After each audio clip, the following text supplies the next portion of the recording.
DSC preparation కి మిగిలిన తక్కువ సమయాన్ని డిఎస్సి 2024 యాప్ లేదా DSC2024.com తో జాబ్ ని సాధించండి.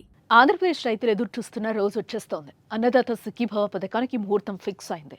అకౌంట్లలో డబ్బులు పడే మెసేజ్లు ఈ నెలలోనే కనిపించనున్నాయి. ఈ మేరకు మార్గదర్శకాలు కూడా విడుదలయ్యాయి. కౌలు రైతులకు కూడా చంద్రబాబు సర్కార్ శుభవార్తను అందించనుంది.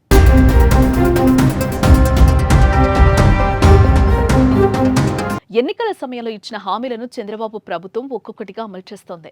జూన్ 12తో ఏడాది పూర్తి చేసుకోనున్న నేపథ్యంలో మేనిఫెస్టోలో పొందుపరిచిన మరిన్ని హామీలను కూడా అమలు చేసేందుకు కసరత్తు చేస్తోంది.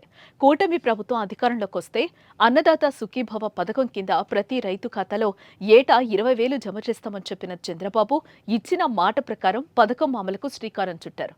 మే నెలలోనే అన్నదాత సుఖీభవ పథకం ప్రారంభం కానుంది. పథకం అమలుకు సంబంధించి వ్యవసాయ శాఖ తాజాగా మార్గదర్శకాలను విడుదల చేసింది. ఈ పథకంలో భాగంగా ప్రభుత్వం ఒక్కో రైతుకు 20,000 చొప్పున సాయం అందజేయనుంది.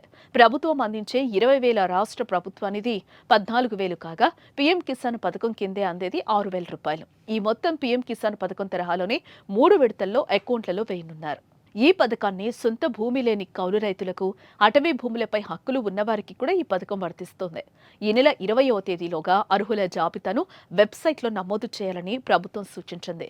ఇప్పటికే మరణించిన లబ్ధిదారుల పేర్లను తొలగించడం, భూ రికార్డులకు అనుగుణంగా లబ్ధిదారుల నమోదు, రైతుల ఐడి నెంబర్స్, పెండింగ్లో ఉన్న ఆధార్, ఈకేవైసీ వివరాల సవరణ వంటి పనులను పూర్తి చేయాలని ప్రభుత్వం అధికారులకు సూచించింది.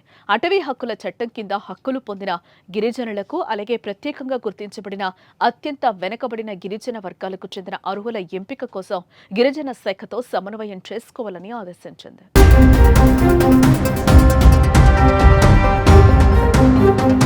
ఆర్థికంగా ఉన్నత స్థితిలో ఉన్న వ్యక్తులకు ఈ పథకం వర్తించదు. ప్రస్తుత మాజీ లోక్సభ, రాజ్యసభ సభ్యులు, శాసనసభ సభ్యులు, మంత్రులు, శాసనమండలి సభ్యులు, మేయర్లు, జడ్పీ చైర్పర్సన్లు వంటి రాజ్యాంగం వద్ద పదవులను నిర్వహించిన వారు అర్హులు కాదని ప్రభుత్వం స్పష్టం చేసింది.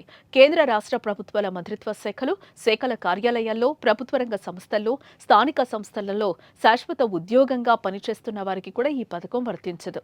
వైద్యులు, ఇంజనీర్లు, న్యాయవాదులు, చార్టెడ్ అకౌంటెంట్స్, ఆర్కిటెక్ట్లు, అలాగే ఇతర నమోదిత వృత్తి నిపుణులకు ఈ పథకం కింద సాయం పొందలేరు. అలాగే నెలకు 10,000 లేదా అంతకన్నా ఎక్కువ పెన్షన్ తీసుకునే వారికి కూడా ఈ పథకం వర్తించదు. అయితే multi tasking staff, class 4, group D ఉద్యోగులకు మాత్రం పొందొచ్చు.